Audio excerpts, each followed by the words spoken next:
Hello and welcome back to Danny, Champion of the World. Boy, have we got a lot going on. Danny's been really busy, and so is his dad. We learned a lot about Danny.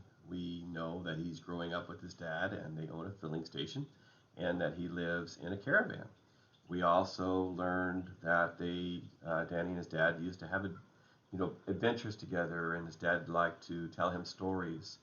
And we learned that Danny's dad had a deep, dark secret, and that deep, dark secret was poaching. He liked to poach pheasants, and he liked to poach pheasants in Mr. Victor Hazel's woods. And Mr. Victor Hazel is not a very nice man. But when Danny was born, Danny's dad didn't poach anymore. So as Danny got older, and Danny, I believe right now is about 10 years old, and as Danny got older, he started to poach again, and he got caught by Danny. So he had to explain his deep, dark secret. Then we learned that Danny could drive. He drove the baby Austin to go save his dad, and his dad had fallen into a pit while he was trying to poach. On the very first day that he tried to poach, he fell into a pit. So Danny had to save him. He hurt his ankle, and Danny had to call Doc Spencer, who came over and put him in an ambulance and sent him to the hospital.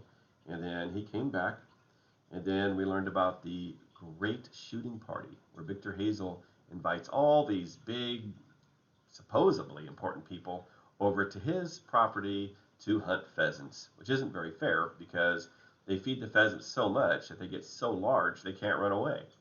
So Danny and his dad don't feel that that is fair. And one of Danny's dad's biggest wishes is if he could like get all the pheasants out of there before the big shooting party. Wouldn't that be wonderful? And then Mr. Victor Hazel would be embarrassed. So that's kind of where we're at right now. So we learned about the Great Shooting Party, and we are on Chapter 11 called The Sleeping Beauty. I wonder what that's about. I kind of don't think it involves castles or princesses. So let's just see what the Sleeping Beauty is. Chapter 11, The Sleeping Beauty. 5 minutes later, I was lying on my bunk in my pajamas. My father came in and lit the oil lamp hanging from the ceiling. It was getting dark earlier now. "All right," he said. "What sort of story shall we have tonight?" Dad, I said. wait a minute. "What is it?" Can I ask you something? I just had a bit of an idea. "Go on," he said. You know that bottle of sleeping pills Doc Spencer gave you when he came back from the hospital? "I never used them. I don't like the things." Yes, but is there any reason why those wouldn't work on a pheasant? My father shook his head sadly from side to side. Wait, I said. "It's no use, Danny. No pheasant in the world is going to swallow those lousy red capsules. Surely you know that." you're forgetting raisins, Dad. "The raisins? What's that got to do with it?" Now listen, I said. please listen. We take a raisin and we soak it until it swells. And then we put a tiny slit on one end of it with a razor blade. Then we hollow it out a little bit. Then we open up one of your red capsules and pour all the powder into the raisin. Then we get a needle and thread and very carefully sew up the slit. Out of the corner of my eye, I saw my father's mouth slowly begin to open. Now, I said, we have a nice clean looking raisin chock full of sleeping pill powder. And that ought to be enough to put any pheasant to sleep. Don't you think so? My father was staring at me with a look of such wonder in his eyes, he might have been seeing a vision. "Oh, my darling boy," he said softly. "Oh, my sainted aunt, I do believe you've got it. Yes, I do. And he was suddenly so choked up with excitement that for a few seconds he couldn't say any more. He came and sat on the edge of my bunk, and there he stayed, nodding his head very slowly up and down. Do you really think it'll work? I asked him. "Yes," he said quietly. "It'll work all right. With this method, we could prepare 200 raisins. And all we'd have to do is scatter them around the feeding grounds at sunset, then walk away. Half an hour later, after it was dark and the keepers had all gone home, we would go back into the wood, and the pheasants would be up in the trees by then, roosting, And then the pills would be beginning to work, and the pheasants would start to feel groggy. They'd be wobbling and trying to keep their balance. And soon every pheasant that had eaten one single raisin would topple over unconscious and fall to the ground, while they'd be dropping out of the trees like apples. And all we'd have to do is walk around picking them up. Can I go with you, Dad? And they'd never catch us either, my father said, not hearing me. We would simply stroll through the woods, dropping a few raisins here and there as we went. And even if they were watching us, they wouldn't notice anything. Dad, I said, raising my voice, will you let me come with you? Danny, my love, he said, laying a hand on my knee and gazing at me with eyes large and bright as two stars. If this thing works, it will revolutionize poaching.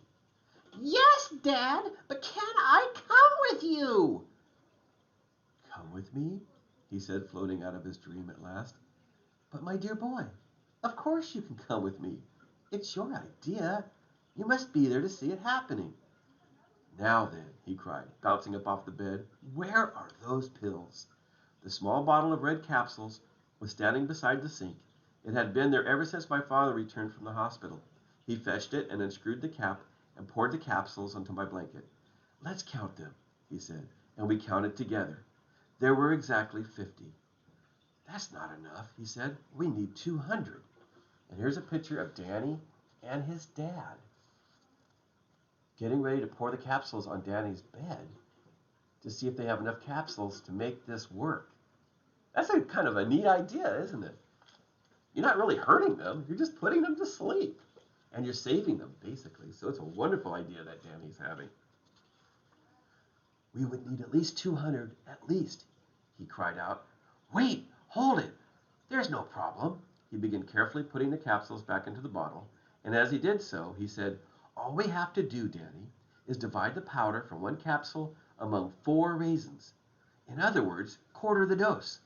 That way, we would have enough to fill 200 raisins. But would a quarter of those pills be strong enough to put a pheasant to sleep? I asked. Of course it would, my dear boy. Work it out for yourself. How much smaller is a pheasant than a man?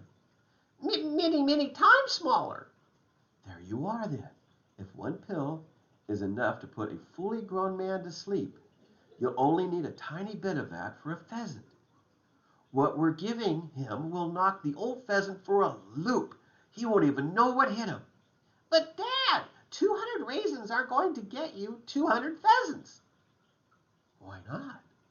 Because the greediest birds are surely going to gobble up about 10 raisins each. Oh, you got a point there, my father said. You certainly have. But somehow, I don't think it'll happen that way. Not if I'm very careful and spread them out over a wide area. Don't worry about it, Danny. I'm sure I can work it. And you promised I can come. Absolutely, he said. And we shall call this method the Sleeping Beauty. It will be a landmark in the history of poaching. I sat very still in my bunk, watching my father as he put each capsule back in the bottle. I could hardly believe what was happening, that we were really going to do it, that he and I alone were going to try to swipe practically the entire flock of Mr. Victor Hazel's prize pheasants. Just thinking about it sent little shivers of electricity running over my skin. Exciting, isn't it? My father said. I don't dare think about it, Dad. It makes me shiver all over. Me too, he said. But we must keep very calm from now on. We must make our plans very carefully. Today is Wednesday. The shooting party is next Saturday. Cripes, I said. That's in 3 days' time. When do you and I go up to the wood to do the job? The night before, my father said. On the Friday.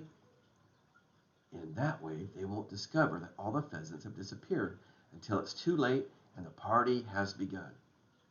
Friday's the day after tomorrow. My goodness, Dad, we'll have to hurry if we're going to get 200 raisins ready before then.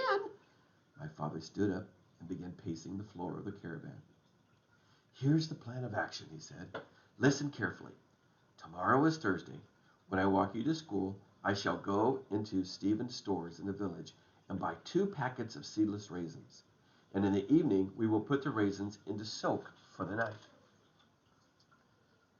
But that only gives us till Friday to get 200 raisins ready, I said. Each one will have to be cut open and filled with powder and sewed up again.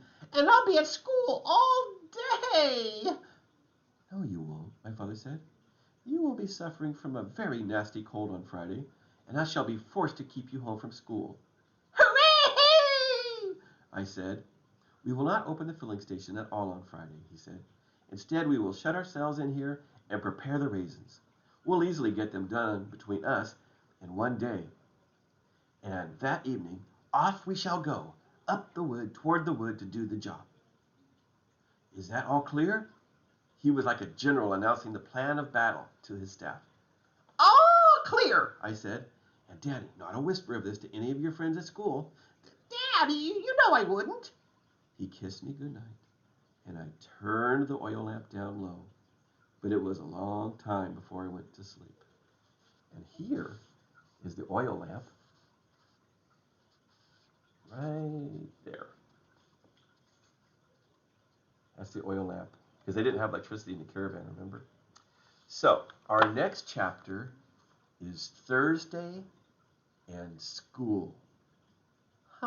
That's the day before Friday when they start working on those raisins and filling them up full of sleeping powder. So I wonder what happens on Thursday at school. We'll find out.